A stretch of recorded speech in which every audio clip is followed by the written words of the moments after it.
Bonjour à tous, dans ce podcast je vais vous donner une technique pour mémoriser plus facilement les mots de français que vous apprenez. Cette technique est très simple, elle consiste tout simplement à aller chercher le sens étymologique des mots que vous ne connaissez pas. Pourquoi c'est une bonne idée de procéder comme cela ?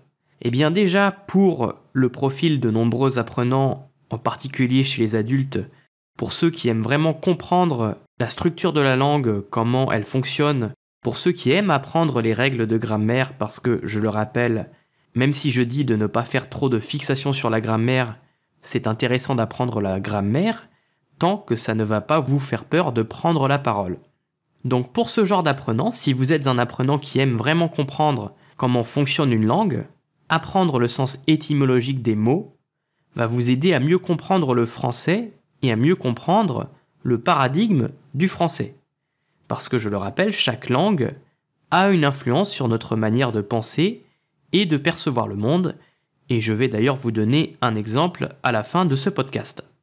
La deuxième raison pour laquelle vous devriez faire cela, c'est parce que même si vous prenez un court instant pour prendre le temps de chercher l'étymologie d'un mot que vous ne connaissez pas, eh bien ce faible temps d'apprentissage va vous aider à justement retenir le mot pour que ce ne soit plus seulement un son, mais bien un mot porteur d'un sens, ce qui va tout changer. Par ailleurs, je trouve sincèrement que c'est très intéressant de comprendre le sens des mots que l'on utilise, parce que ça permet de comprendre un peu mieux ses pensées et comment l'on raisonne. Alors je vais vous donner un exemple avec le mot ordinateur.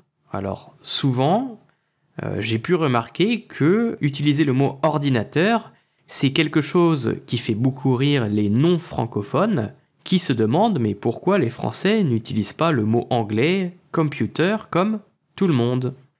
Eh bien déjà, sachez que le mot computer, donc je vais parler déjà de l'origine du mot anglais, vient du terme latin computare, qui veut dire calculer ou compter. C'est d'ailleurs pour cela que l'on dit en français compter et qu'on écrit ce mot C-O-M-P-T-E-R, parce que ça vient du latin. Donc finalement, le mot anglais a en réalité une racine latine. Maintenant, le mot ordinateur, donc c'est un mot moderne, très récent, et l'origine latine du mot ordinateur est ordinator, je sais ça ressemble à Terminator, qui signifie mettre en ordre. Et peut-être me direz-vous, oui, et alors, qu'est-ce que ça change ? Eh bien, ça change la manière d'interpréter ce que fait un ordinateur. Alors effectivement, les premiers ordinateurs, c'était des calculettes géantes. Donc c'était des machines à calculer, et ce sont toujours des machines à calcul. Un ordinateur, ça ne fait que des calculs. Donc en l'occurrence, le terme anglais s'intéresse plus à la fonctionnalité de compter de l'ordinateur, donc à effectuer des calculs et des opérations mathématiques. Tandis que le terme français ordinateur met plus l'accent sur le fait que l'ordinateur n'est pas que une machine qui sert à calculer, parce que si on se contente de calculer sans rien faire, ça ne sert à rien, mais que ça permet de mettre en ordre, de structurer, de traiter et de gérer l'information.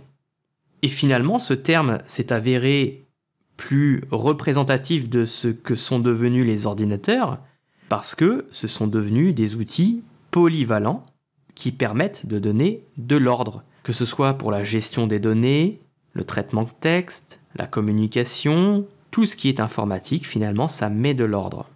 Je ne dis bien sûr pas qu'il y a un terme qui est plus intelligent que l'autre, mais ça représente juste deux versions.